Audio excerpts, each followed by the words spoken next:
Hey yo, what up, fellas? Day two of the MiME gig we got going on here.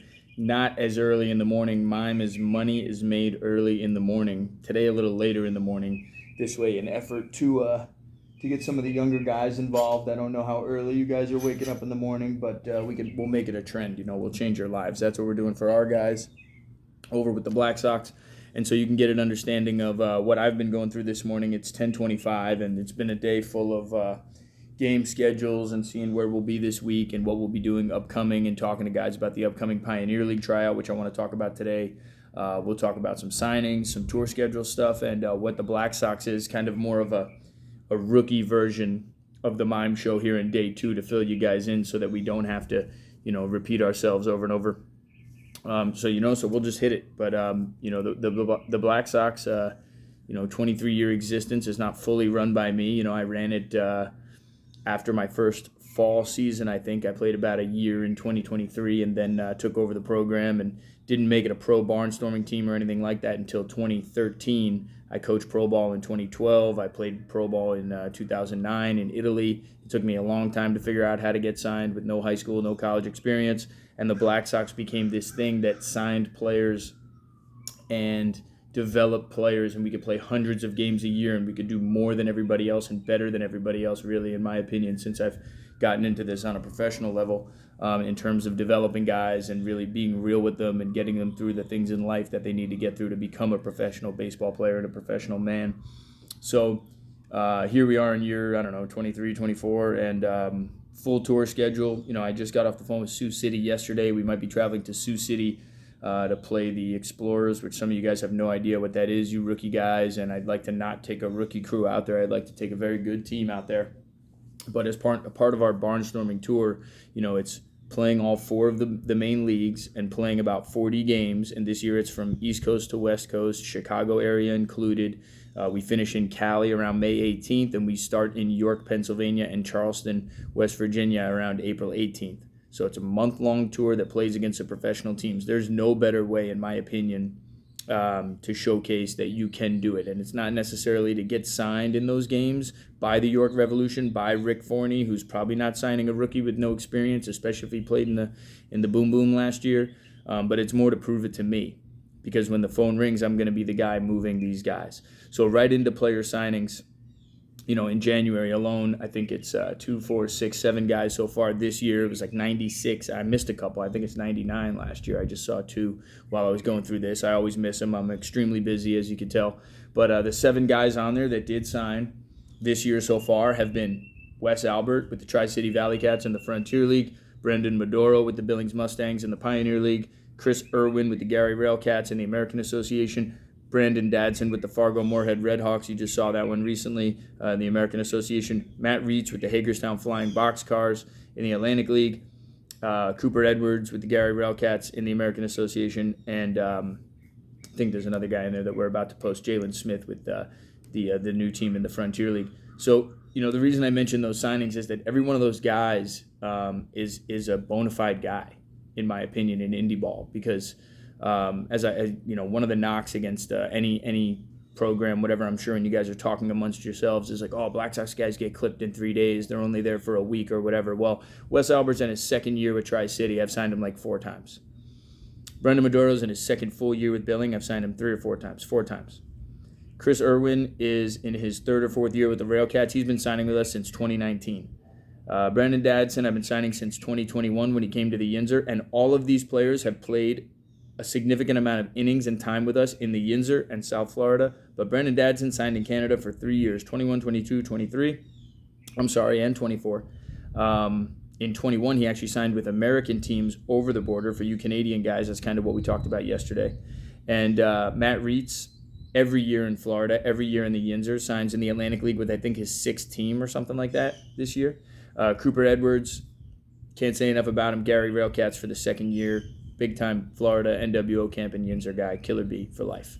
So these guys that have been around for so long, have played for so long, clearly didn't get clipped in 3 games or 5 games, whatever. Now, Cooper Edwards has been clipped before by the Quebec Capitals. I think he was picked up in the draft. He's been clipped by other teams, the Florence Yalls that he played for.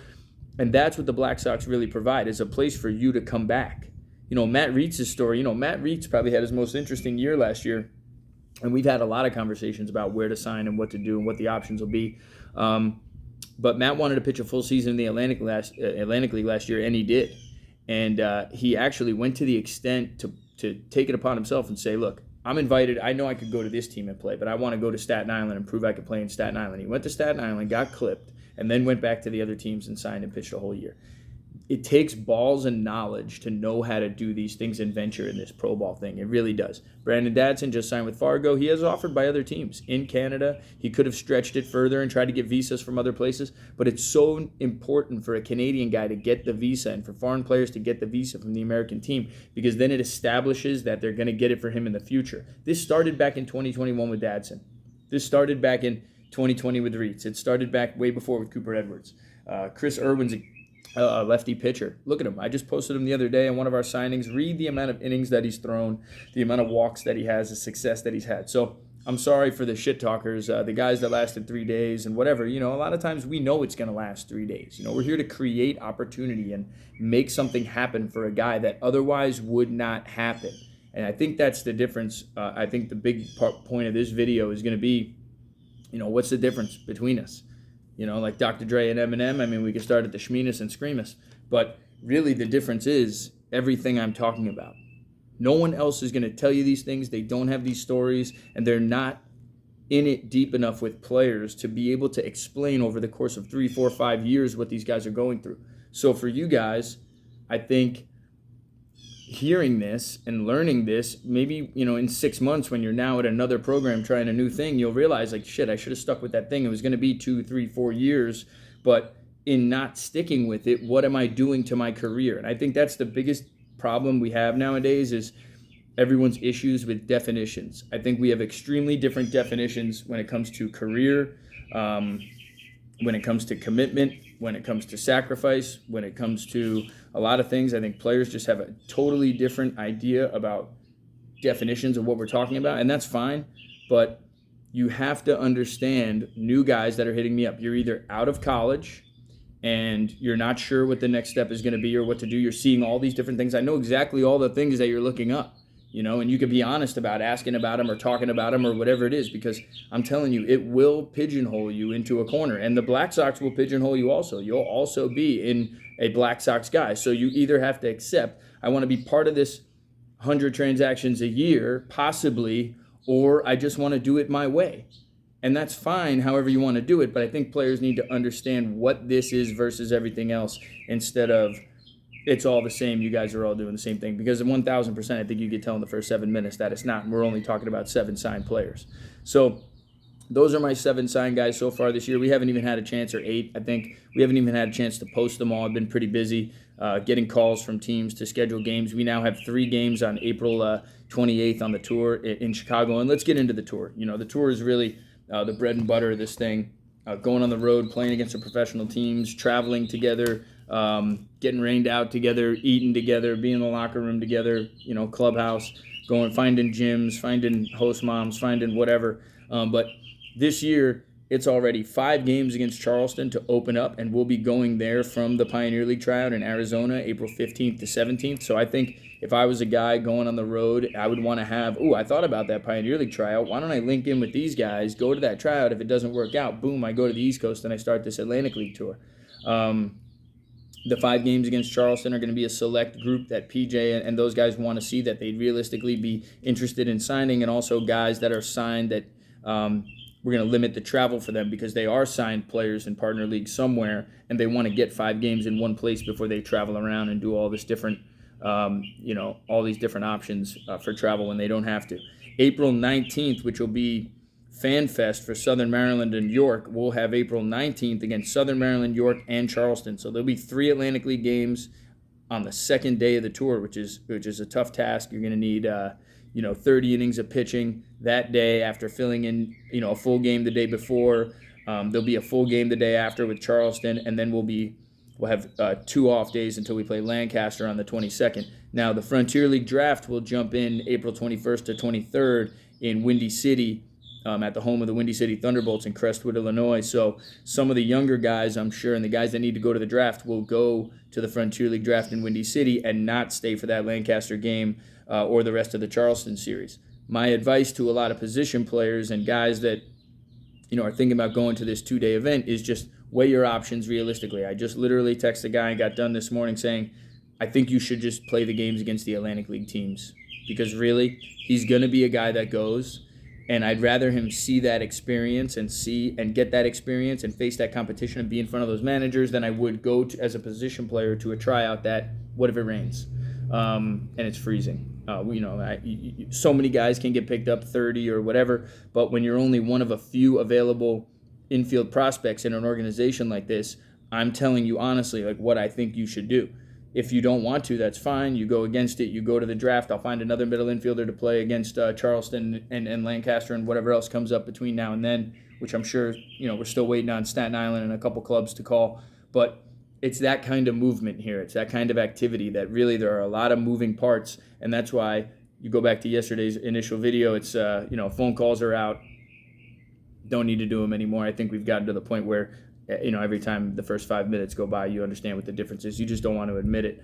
But right there is 5, 6, 7, 8 games in the Atlantic League in the first 4 days. You got the Frontier League draft in there. The week after the Frontier League draft, right now, the earliest game, so it'll be about a week after the Frontier League draft, is Schaumburg the 28th and 29th, and we also have Milwaukee in the American Association on the 28th, 29th, and we have the Chicago Dogs on the 28th. As of yesterday, we got the call for the 28th and the 30th against Chicago. So we'll be doubling up the 28th and 29th when we do Schaumburg, Milwaukee the same day, and we'll have the 28th 3 games on that day, which will be nice after a 4 or 5 day layoff after the draft and after the Atlantic League Series for my guys to all be in that Chicago area and bang those games out. We also will have April 30th against Washington, so we'll have to leave an East Coast crew for Kids Day against Washington, the Western Division Frontier League champs, who I'd really like to take it to over there with Bombalis and Roel and those guys. That'll be a great game to be at. But also on the 30th, you have Chicago. So it'll look like those Chicago teams from Schaumburg and Milwaukee will do some sort of competition as to who gets the next games, and then how do we play our best team against Chicago on the 30th. The 30th will be Washington, and then that East Coast crew a few days later can stay and play Brockton on May 3rd and 4th, and whatever comes up in between. That'd be nice to have a really competitive group against Washington and then go take it to Brockton again. You'll have that West Coast crew, that Chicago or that area crew that's probably going to make their way out to Sioux City and the Pioneer League could entertain Evansville on May 5th, which is always a great experience down with Andy McCauley. I'm pretty sure that's a school day game as well, 10 a.m. on May 5th. So it definitely won't be the East Coast crew. It'll be that West Coast crew that goes to Evansville to finish up our Frontier League series. Maybe Sioux City, the 5th and 6th would be awesome as we make our way out west. And then out west, I've been getting a lot of guys that are going to fill in for couple of Cali games, couple of Colorado games, whatever might come up. I still haven't heard from, Billings, Ogden, Missoula, and a couple places, but we already have 2 with Yuba, the defending champs, which is awesome. We got 1 with Oakland. They're all in front of fans, 3 games in Cali. That's the World Series, fellas. I mean, every game is the World Series, but that culminating, everyone coming together, depending how many guys make it out to Cali, that's going to be big-time series. The 16th and 17th, I also think, is World Series-like in this indie ball thing, because you're going to be playing Rocky Mountain with Les Lancaster for the first time. I never played against Les, and I've never played against Rocky Mountain, and I'm not going to be there for it. So I'm going to be looking for my best guys to go out there and beat the shit out of them while I take care of business in California. We'll wrap up in California, maybe hang for the first little bit of the Pioneer League season, but right after that tour ends, and you got, like I said, you got your 8 Atlantic League games, and then 2, 4, 6, 8, 10, 11, 13, 15, 16 more games. That's 24 games on the schedule already, and probably last year I think we did 33. I feel like it might be more this year. That's why I'm trying to lock guys in. I mean, realistically, fellas, playing this 30 or 40 game schedule is better than doing anything else you can do for the rest of the year, because I'm only going to be moving guys that help us and play in these games and play in the summer. That's it. There's no movement outside of that. So while you're emailing teams and playing in your men's league and playing in the Schmip Schmap and the Ping Pang and doing whatever it is that you're doing to try to get a job, I'm only going to move guys that help us beat these teams and establish themselves as professional players in our organization. That's how it works. So when you call me in June, like, yeah, I know, but I thought I had to go to the, I'm telling you right now, the best way that I know, There are other ways to do it, and if you can get it done that way, please go to it. But like I tell guys always, it's about time and money. If you have time and money, spend it. If you need help getting it, maybe having your parents and people that are helping you, since you've already been banged around before, talk to somebody credible so I could explain to them exactly what you need to do, because clearly you're not explaining it properly. But also, maybe you're not explaining some things to yourself properly, and I think that's a big part of the reason for the realism and what I'm trying to put out there this year is, the realistic element to this is that, plan it to have the most fun with it. Plan it to have the best life in it. I just had another text this morning earlier about a guy, I'm not made of money, and it's like, we're talking about $82 a month. You're smoking close to $82 a month. So you're not made of money, but no one said you need to be made of money. That's the way you feel about it, because you're up in your feelings. But when it was something that I wanted to do with no high school, no college experience, no idea what I was doing, I found a way. And trust me, fellas, from the first 10 years I was playing or more, I was at zero every year. Shit, even in the last 5 years after COVID, I've been at zero after a year. It happens. You go travel. What do you think? I went to Tri-City and made a killing. Life is going to continue to restart and restart and restart. And I think some guys, they just want life to start. And that's fine if that's what you want. But don't bullshit yourself about what it is. Because every time a guy tells me he has money problems or he don't have it or he's not made like that, I give him solutions. You don't think I gave that guy an offer to make thousands of dollars this month alone? Nobody takes advantage of it. You don't want to refer anybody to do anything because you're afraid that it's not going to work out for them, because you know their mentality. So why make someone invest and commit to all this that it's not going to work out for them, and then they're going to blame you, right? Okay, now put yourself in my shoes. And so that's why I try to be as direct as possible and tell guys exactly what it is, because you need to know exactly what you're getting into and go exactly where you have to go, and don't waste any time. Another guy that I'm texting this morning about filling in for my East Coast Atlantic League games, I'm texting about stuff, and it's like, last summer, I didn't want him to go play all summer if he couldn't be here now, because right now he could be taking and earning a job in those games that I'm talking about for next spring. And young players, it's really hard to see ahead. It's really hard to see the future. It's really hard to get ahead of it. And the reason I think that is because life is slow. Your life is slow. Everything's moving in slow motion. Everything's on the screen. Everything's 30, 60, or 90 seconds, and that's all you got. So my best advice for this year for my guys and for all other guys is to get rid of the screen time as much as possible, spend as much time outside, and that's why I spent all morning scheduling these games, which are going to be awesome this week. We'll start on with Wednesday. We'll have 2 guys throw live ABs, and that's a guy out of college who's making his way up with us, and there's another guy that's actually might be one of our better righty arms that came out and threw last week. His stuff moves all over the place. He got a bunch of guys out, and the young college guy's been with us for years. And now has grown from that younger college player to a guy that's about to go out and compete against tour teams and have the experience of his life. And those 2 guys are in completely different situations. The first guy may sign, on the tour. The other guy might go through the whole tour, the whole year, play in the summer, and not get anything. And that'd be the best thing for him, because if somebody picked that guy up the way that he is right now, his numbers might get banged. And this is the other thing that players don't understand, is they just don't care about putting themselves in a good situation. They would all take any offer and go put up a 10. But that's not really being true to what you're telling me that you want to do. You want to make it to the big leagues, and you want to go to the highest level, and you want to be with the best people, but then you're willing to settle for anything. And even this guy that might get picked up, we'll have the conversation. I'm sure a team that has a team ERA of 8 or 9 could offer this guy, and he might jump at it. But really, what should he do?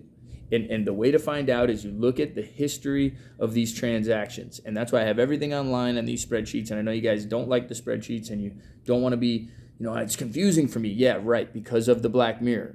I don't have TikTok. I don't have Amazon. I don't have a lot of things that you guys have.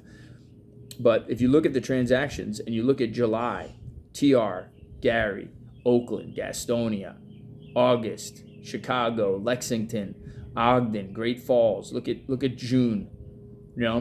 Look at when these guys are signing. They're signing in those months.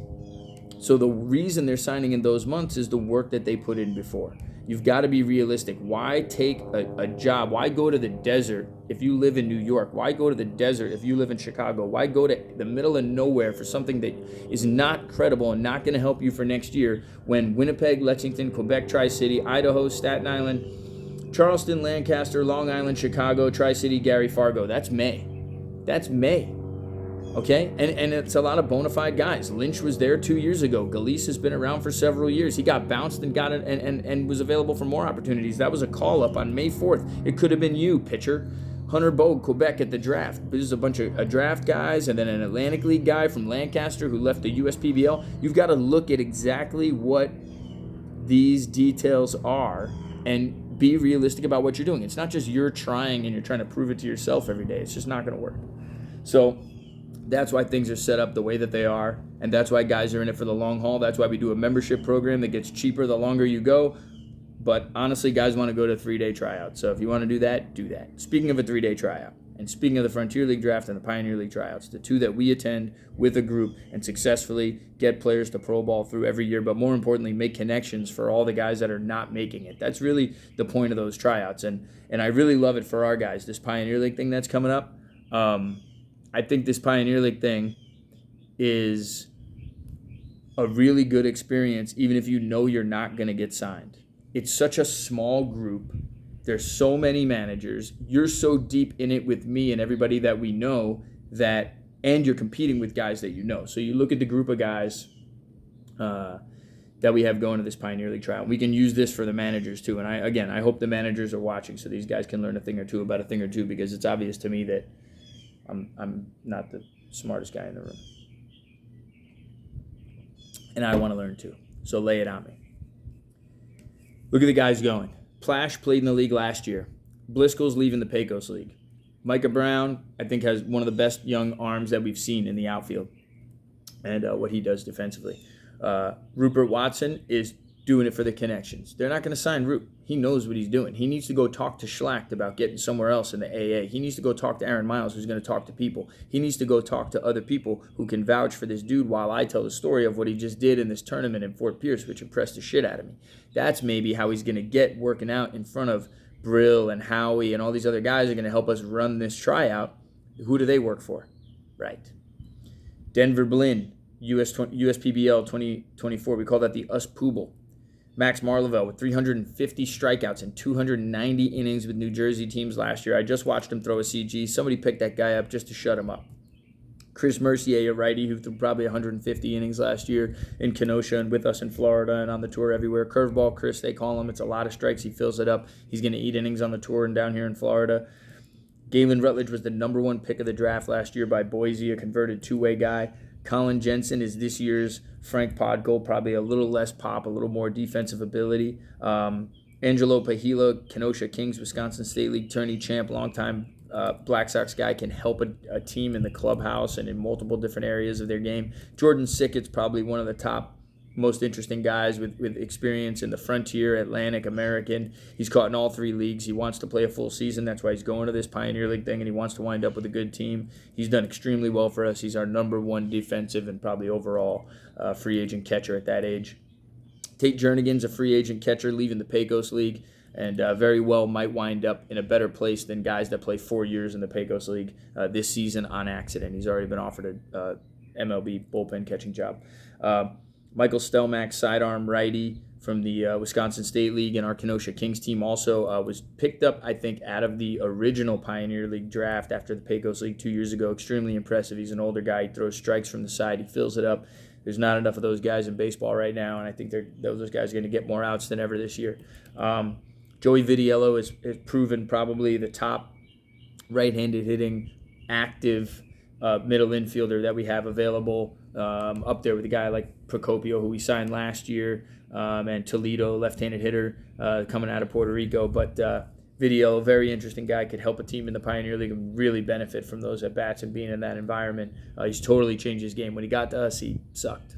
Now he's starting games with a homer, like every game. Elijah Lewis, left-handed hitting outfielder, got hurt, hit in the wrist last year, missed half the season in Kenosha, but for about a year and a half is one of our fastest guys, scores the most runs and runs it down in the outfield left-handed. Really impressive athletic specimen. I think he ran like a 6.2 at last year's tryout.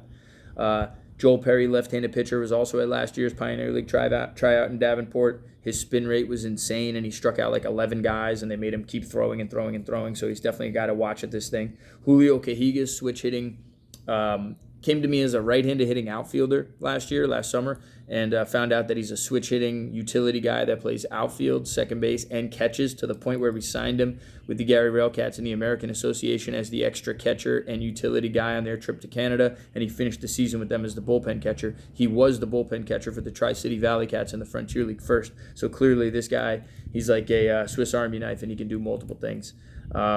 Mason Velasquez, probably out of this group, the most pop, consistent pop, and worked out all year last year with the Tri-City Valley Cats, trying to get a job, and ended up going back and forth to the Maverick and playing in the playoffs with them. I watched him hit on the year about 20 home runs between the tour, the summer, Albany, and what he did on the road. The guy, he played in Albany Twilight League, men's league. So he would work out with Tri-City during the day and play men's league games at night, as a lot of these guys did. A lot of these guys worked during the day and played men's league games at night. A lot of guys worked out for teams all year and grinded through. So it's a different guy than just a guy that's been home the entire time, working out at his parents' house, and is leaving home for the first time to go to one of these tryouts and going to get a professional opportunity. You're going to get a different kind of player because of what these guys have been through.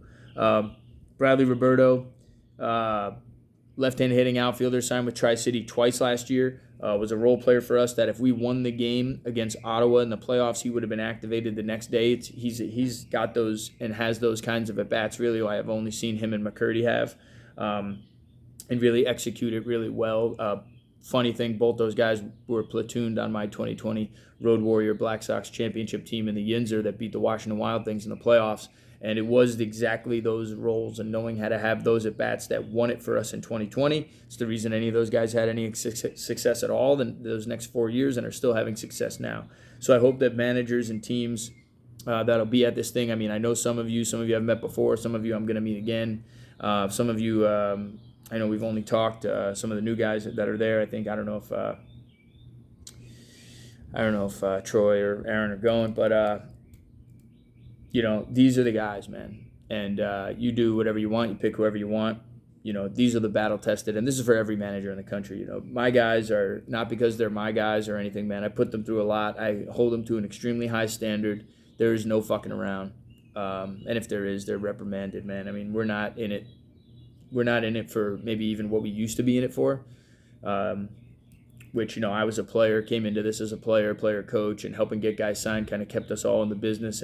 But when all 4 of your coaches go to partner leagues last year and go to the playoffs and do extremely well, and we still sign 100 players, and I realized that we didn't sign one player to the Pioneer League after the tryout except for maybe a right-handed pitcher in Oakland, Plash, I know, before the deadline in Ogden, maybe another guy here or there, but really limited that, I hope managers understand that these are the deserving guys. Whatever league that it is. You're going to pick a guy, and they're all same category type of guy. Pick the one that his life has really been changing and changed because of this, and he's going to continue to do those things for a very long time, because those are the kinds of guys that you're getting in this thing. They're the best people. They're the best guys. Every guy in this list I know extremely well. The guy that I know the least is maybe the new catcher, Jernigan, and I really love the fact that Jernigan left the Pecos League to do this, because he's doing what 300 other guys should do. Also the kid Denver Blinn, who left the USPBL and has been working out with us, or I don't know what his situation is, but he really went on the road last year and went to tryouts and went all over the place, earned himself a bullpen catching job, has converted to part-time catcher, as well as Angelo Pahila has, so that they can help clubs in all different ways. And to my guys about this Pioneer League tryout, there are so many guys that went there last year and that have considered going and asked me, and you're wrong. You should go. It ain't about money, fellas. If I was a player and there was a $600 tryout and I could get in front of all 12 teams, whether I knew I was going to get signed or not, I would go. There is no opportunity like that. The Frontier League draft is another opportunity like that, but you guys all know that it's right before the season and there's really not a lot of spots. And honestly, you should go to the Frontier League draft. You should go to all the tryouts where there's managers. You should just be realistic about the type of player you are. If you're a good player and you go to a tryout where the guy that signs players only signs players to a shitty team, then you're doing yourself a disservice. And that's the one thing, the big thing nowadays that's completely changed about advising players. Players don't care if they're going to sign somewhere and go put up an 8. They really don't give a shit. And that's unfortunate because careers are just ending. Again, you could wait for these transactions list and all those teams that I mentioned in there where guys are signing to, you could have the option to go. or you could just go play for the worst teams because you don't believe in yourself. And so that's where we really need to change what this whole thing is and make it about believing in yourself. And why did I believe in myself, and why do I believe in you in the first place? Because if I don't believe in you, you know that I don't want no part of this. I have my keep them away from me guys. And so even for the guys that have gone on, and I get this come back to me all the time and are like, hey, man, I was different, I was wrong, I did, I had a guy text me, let me post this, and I'll read you even the messages, because it's like, we'll say part of the Day 2 MiME show on YouTube, baby. Boom. The boys can get edumacated for a few minutes. But, Alex Escobar, that is the one guy that we signed after February in the Pioneer League last year. And he went to our January, after February? Yeah, after February. He went to our January tryout and didn't sign until August. So that shows you how going to a workout and then waiting,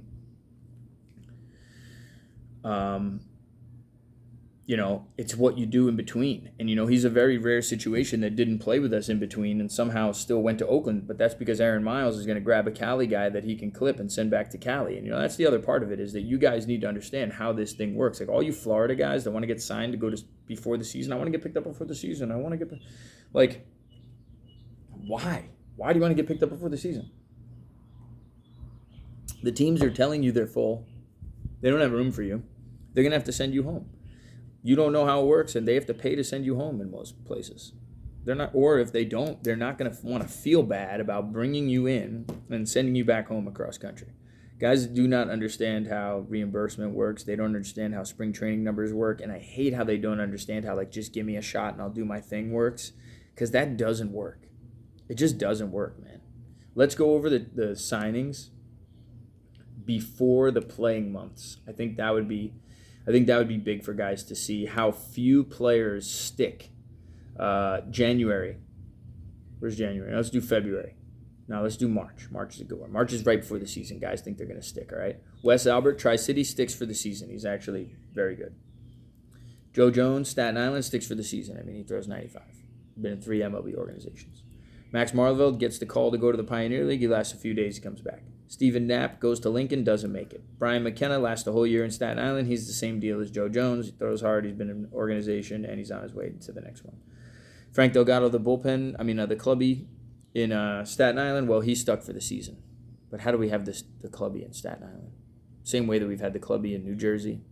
Same way we've had the bullpen catcher in Charleston and everywhere else.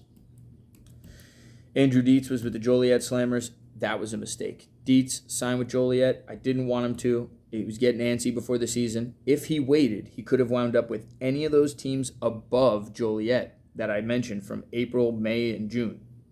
Any of them. Lake Erie, Tri-City, Quebec. This is just scrolling. Gary, anybody. But he went there, didn't do well. Situation wasn't for him. Guy gets released. I don't know what he's going to do this year. I wish he had listened. That's a 0 for 1 when you choose. Miguel Alba. We talked about Miguel Alba yesterday. It's funny because there was only one 40-minute conversation that really was needed with Miguel Alba, and he did the right thing. Now, he did the right thing when he came up and threw for me and stuck around and signed in TR. But he also chose to go to the USPBL and a winter ball experience this year, which did not benefit him. So he's 0 for 2, and I'm 1 for 1.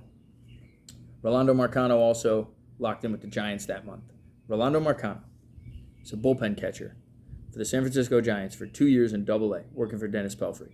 This kid came from the Southern Shores League, which is the league that they change the name every year in Carolina because it's not a real league, or I don't know what's going on there. But when it first started, they were trying to pay guys and lie that they were paying guys and all this shit. Marcano's one of the guys I got out of there, came over to the Inzer, and lives in my house right now. Phenomenal dude. Awesome dude. Love him.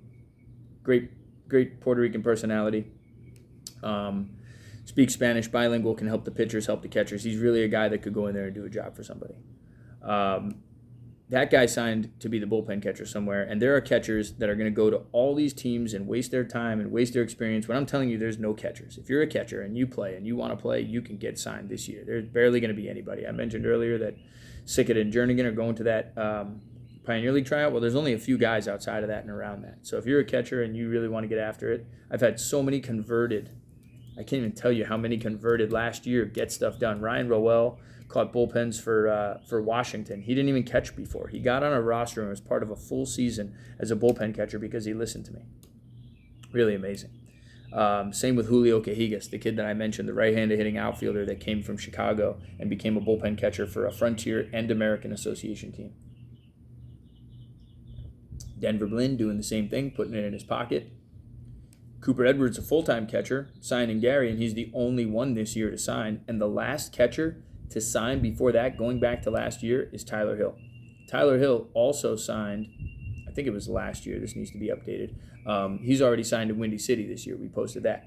So if you're a full-time catcher and you're any good, you have a chance. Now, Cooper Edwards and Tyler Hill are extremely battle-tested and have been in multiple leagues playing year-round, and I think that's the biggest thing that you young guys are missing is playing year-round. And getting all of that experience shows when they go on the field and get their opportunity with these teams. It 100% shows. We'll make a note to update that Tyler Hill signing on the spreadsheet so we got our numbers right. Because apparently nowadays it's all about numbers. Guys are talking about how many guys they've signed. Are you fucking kidding me? You're talking about how many guys he signed? Okay. My bad. So, covered the tour, covered some roster stuff, covered some summer stuff. Let's hit some summer stuff while we still have some time. This is the 40-minute conversation I'm not going to have with you on the phone, so pay attention. Our two summer teams are the NJ Sox and the Kenosha Kings. They really are like 3 or 4 summer teams, depending how you look at it, because they play in all leagues, multiple divisions, and New Jersey is north to South Jersey, tip to tip. Kenosha guys can rotate and get eligible in multiple leagues. So what we do with these men's leagues is make them more valuable than all the schmip-schmaps put together. The point of these men's league teams is to promote players to pro ball. It's the same thing we've been doing for over 20 years. Started with me, got some other guys. It's turned into about 100 guys a year. We did run the Yinzer Baseball Confederacy for 3 years in Washington, Pennsylvania, out of a Frontier League ballpark, and signed, I think, almost 500 players out of that in 3 years. Not enough guys took advantage of that. Actually, too many guys took advantage of that, really took advantage of it. And it really is all the haters. So a lot of the hate that you'll see coming from especially West or anywhere is mostly guys that didn't work out for. I was hard on guys. I was the end of my drinking days. These dudes are lazy. Anybody that quits this thing and sees the hard work that we're putting in and wants to do it their way and wants to give credit to dudes that are completely doing it wrong and pat each other on the shoulder and say, yeah, man, that was awesome that you posted that. Like, what the fuck are you talking about? The dude's hitting BP and flip-flops. Why are you backing that up? Why is everyone so weak? So when you tell, weak people that they're weak, they're going to respond how they respond. But if I thought that those other ways were the way, I would send everybody there. I used to send everybody everywhere. The reason that we don't deal with Andrew Dunn or the Pecos League or anything down is since we broke up with them in 2020, it's only been good for us. It's the reason that all 4 of my coaches, including myself, wound up with a partner league team last year and in the playoffs, 2 of them in the championship. That's because of the steps we've taken to separate ourselves from the lower people. And that's exactly what baseball players in general need to understand. It is not about proving it to yourself. It's not about, proving it to mommy and daddy. It is not. It's about proving it to the people that it fucking matters to. And a lot of people don't want to have any respect for the people that it matters to because they think the people that it matters to are them and mommy and daddy. They're going over some beef that they have with their high school, college coach. They got some beef with some, female distraction that plays a role in their life or whatever abuse, whatever trauma, whatever thing that it is. That's what guys do. They go on the road and they live that forever. And let's just be honest about what it is, man. This is extremely hard to make it in professional baseball. It's extremely hard to make it in life.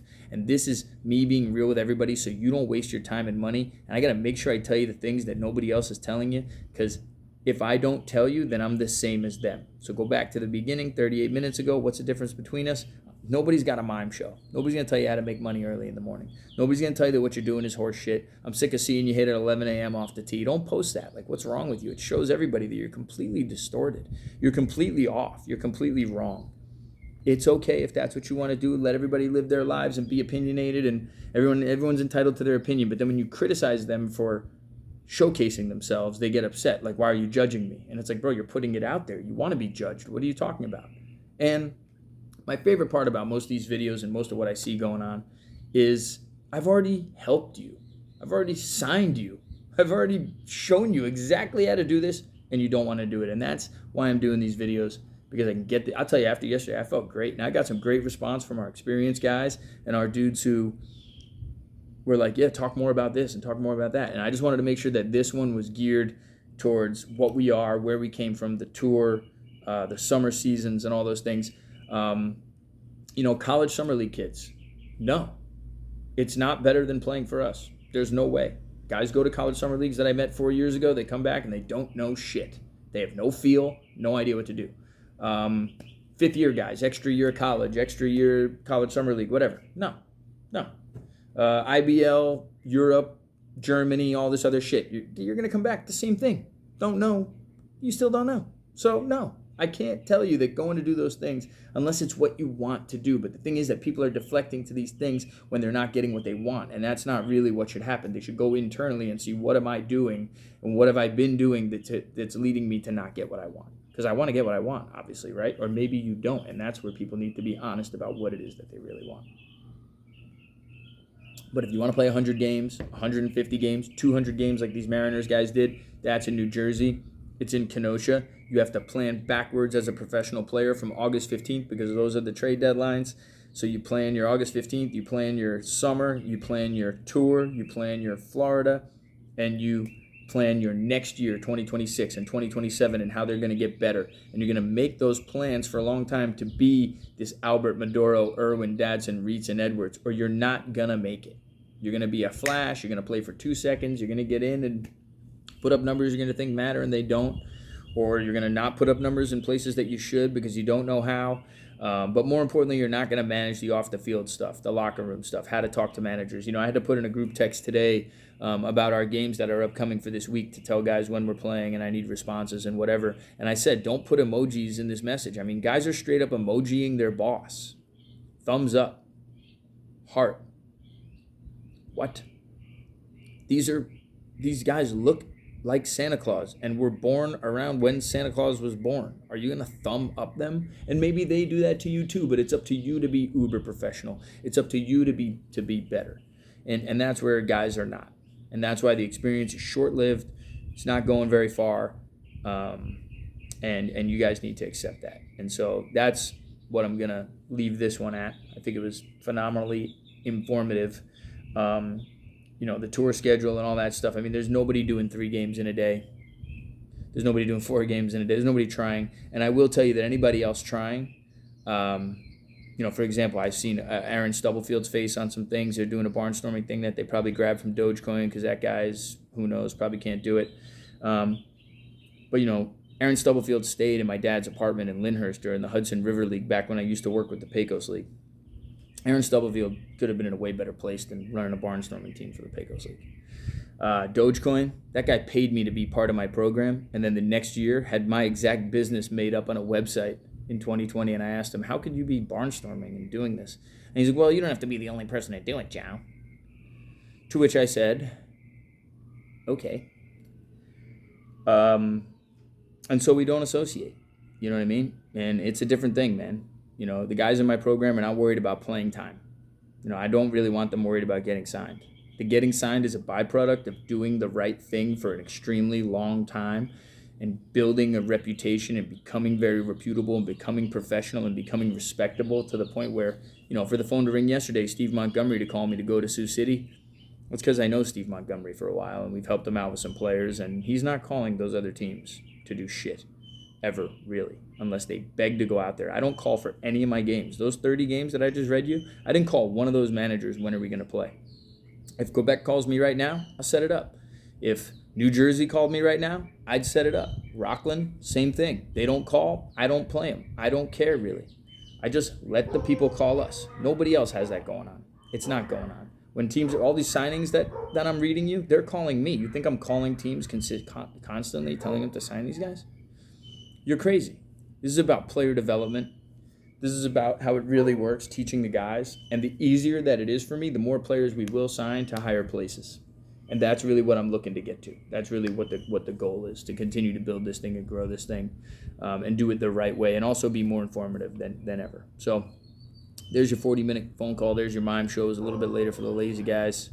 We put a little bit on Instagram, but if you're on the YouTube, go ahead, like, subscribe, drop a comment. LA Beast hit me up yesterday on there as our first comment. Man, that was awesome. I went to high school with that guy. Follow his page, the LA Beast. He's been doing crazy shit forever. It's actually awesome to watch. Really phenomenal.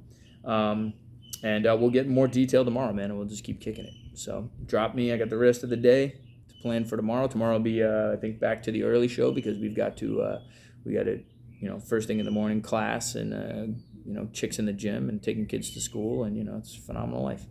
And you could be living it too if you stop crying about your situation and take my advice. But whatever you want to do, over and out. Tell your parents to say hello. Nice chatting with you, David.